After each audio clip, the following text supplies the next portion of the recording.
Bonjour à tous, je vous invite à vous abonner à cette chaîne, à aimer, à partager, à commenter ces vidéos, c'est très important. C'est une manière de nous soutenir. Merci à vous tous. Allez, faut-il interdire Gérald Darmanin? On est mercredi, c'est François Bousquet qui est là, il va être là avec moi au moins pendant 45 minutes, ce cher François Bousquet. Bonjour François, comment allez-vous? Très bien, bonjour Nicolas, oui. On va passer une partie de la matinée ensemble. Eh ben c'est très bien, on va pouvoir discuter de la droite républicaine, ce sujet qui nous passionne tous les deux, mais tout d'abord, c'est votre chronique du mercredi. Gérald Darmanin, dites-vous, c'est l'extrême centre qui veut faire interdire tout ce qui est à droite. Autant dissoudre la France, il s'y emploie. Expliquez-nous pourquoi François, Gérald Darmanin s'y emploie. Oui, Darmalin, comme on l'appelle chez ses amis LR, qui sera notre sujet du jour. Gérald Darmanin, c'est le solvant du gouvernement. Monsieur Dissolution. L'acétone, le trichloroéthylène et les cocktails chimiques n'ont plus aucun secret pour lui. C'est un serial interdicteur, toujours le sifflet à la bouche, comme le gendarme de Saint-Tropez, la matraque à la main et les préfets dans la poche.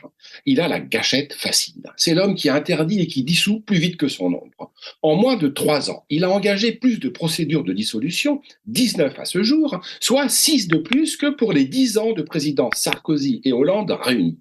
On a tous en tête la dissolution du CCIF et de Baraka City, certes, mais aussi des Ouaves Paris et de Génération Identitaire au nom de cette farce qui est la tenaille identitaire et qui consiste à mettre sur le même plan les indigènes et le colonisateur. De toute évidence, Macron devrait le consulter en cas de dissolution de la Chambre. En guise d'absolution, l'abbé Darmanin donnerait la dissolution aux députés.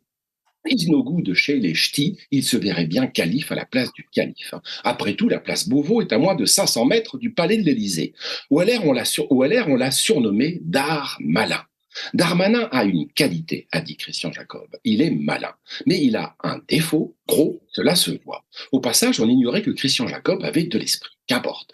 Darmanin espérait que le projet de loi sur l'immigration, prudemment ajourné par Macron après le 49-3, le conduise à Matignon. Il aurait ainsi testé sa stratégie pour 2027, embarquer les LR avec lui en agitant l'épouvantail du RN. Cela fait des semaines qu'il leur fait des appels du pied, sauf à Laurent Wauquiez, avec qui il ne partage que l'ambition présidentielle. Or ici, il n'y a pas de fauteuil pour deux. Comme il est rusé, Darmanin se prend pour Machiavel, mais c'est un Machiavel au petit pied qui doit chausser du 36 comme le quai des Orfèvres. Les habits sont trop grands pour lui, ou alors c'est lui qui est trop petit pour eux. D'ailleurs, il les porte comme un déguisement, pas comme un vêtement naturel. Avec ses airs de capitane et de matamor, il joue à l'homme à poigne devant les caméras en donnant des coups de menton dans le vide. C'est l'homme qui confond maintien de l'ordre et menton de l'ordre. Il doit y avoir un syndrome Georges Clémenceau au ministère de l'Intérieur. Dès qu'ils arrivent place Beauvau, les Manuel Valls, les Christophe Castaner, les Gérald Darmanin se sentent pousser des ailes et des moustaches. De Clémenceau, Léon Daudet disait que c'était une tête de mort sculptée dans un calcul bilaire. Quelle formule! Ah, le gros Léon Daudet. Mais Darmanin, lui, c'est le rictus chafouin d'un joueur de bonneto sculpté dans un cornet de moules frites. Mickey Moussa. Moussa, c'est son second prénom, lui, le petit-fils tirailleur algérien. C'est à peine s'il ne nous fait pas à chaque fois le coup des tuches à l'Élysée. Pourquoi la France des fins de mois difficiles, celle des relais routiers, pas des relais châteaux, celle qui fume des clopes et roule du diesel. Oh, diesel, pardon.